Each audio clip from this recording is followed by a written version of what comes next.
ముఖ్యమంత్రి వర్యులు ఎప్పుడో 25-30 ఏళ్ల కిందట గీతమ్మను ప్రేమించాడు, పెళ్లి చేసుకున్నాడు. కానీ ఈ మధ్య ఇంకొక అమ్మాయిని ప్రేమించాడు ముఖ్యమంత్రి గారు. విద్య అనే పేరు కలిగిన అమ్మాయిని ప్రేమిస్తున్నాడు.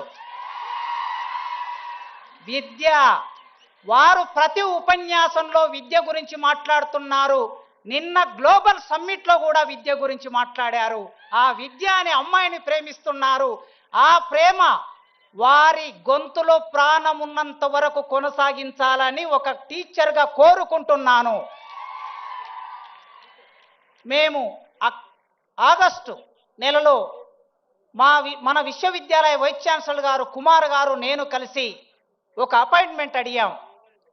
సాంఘిక సంక్షేమ శాఖ మంత్రివర్యులు అడ్లూరి లక్ష్మణ్ గారి ఆధ్వర్యంలో మేము ముగ్గురం వెళ్ళి సీఎం గారిని, అన్నా ఒక్కసారి ఉస్మానియా విశ్వవిద్యాలయానికి రండి, అక్కడ ఉన్న సమస్యలు చూడండి, ఆ సమస్యలను పరిష్కరించడానికి ఒక ఆలోచన చేయండి, మీరు తలుసుకుంటే విశ్వవిద్యాలయం రూపురేఖలు మారుతాయని మేము ఒక రిక్వెస్ట్ పెట్టగానే ఆయన ఒక మాట అన్నాడు, వైస్ ఛాన్సలర్ గారు, మంత్రి గారు, ప్రొఫెసర్ గారు వస్తున్నా, మీరు ఏర్పాట్లు చేసుకోండి అన్నాడు.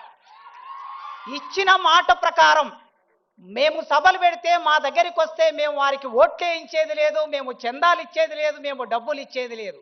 కానీ ఇచ్చిన మాట ప్రకారం వచ్చారు. ఆగస్టు 25వ తారీఖు నాడు మన ట్యాగూర్ ఆడిటోరియంలో జరిగిన అద్భుతమైన సభలో వారు మా వీసీ గారు వెనక ముందాడారు డబ్బులు అడగడానికి. అయినా వారే చొరవతో 1000 కోట్లు ఉస్మానియా విశ్వవిద్యాలయానికి ప్రకటిస్తున్నా అనే మాట ఇచ్చారు. ఈ రోజుల్లో ఇచ్చిన మాట మీద నిలబడే రాజకీయ నాయకులు ఎందరండి? చాలామంది ముఖ్యమంత్రులు నేను 30 ఏళ్ల కాలంలో విద్యార్థి రాజకీయాల్లో ఇప్పుడు చూస్తూ ఉన్నాను. ఈ ఉస్మానియా విశ్వవిద్యాలయం 100 సంవత్సరాల సందర్భంగా 200 కోట్లు ఇస్తామని చట్టసభలో హామీ ఇచ్చి మా ఆనాడు 100 ఇయర్స్ వైస్ ఛాన్సలర్ గారు కూడా ఇవాళ అతిథిగా ఇక్కడికి వచ్చారు. మాట ఇచ్చి మాట నిలబెట్టుకోలేదు. కనీసం 30, 40, 60 కోట్లు కూడా ఇవ్వలేకపోయారు. కానీ మొన్న మేము మళ్ళీ వెళ్ళినప్పుడు ఆయన అన్నాడు, 3 నెలల కాలం, ఆగస్టు నుంచి సెప్టెంబర్, అక్టోబర్, నవంబర్, ఇప్పుడు డిసెంబర్లో ఉన్నాం, 3 నెలల కాలంలో జీవో తీసుకొని, మీరందరూ వాట్సాప్ చెక్ చేసుకోండి, 1000 కోట్లకు సంబంధించిన జీవో తీసుకొని ముఖ్యమంత్రి గారు ఇక్కడికి వచ్చారు. ఇచ్చిన మాట నిలబెట్టుకున్న రేవంత్ రెడ్డి గారికి ఒక టీచర్గా, విశ్వవిద్యాలయం ఒకప్పటి విద్యార్థిగా, ఈ విద్యార్థి లోకం 40,000 మంది ఈ యూనివర్సిటీలో చదువుకుంటున్నారు. మీ అందరి తరపున వారికి వందనాలు తెలియజేస్తున్నా.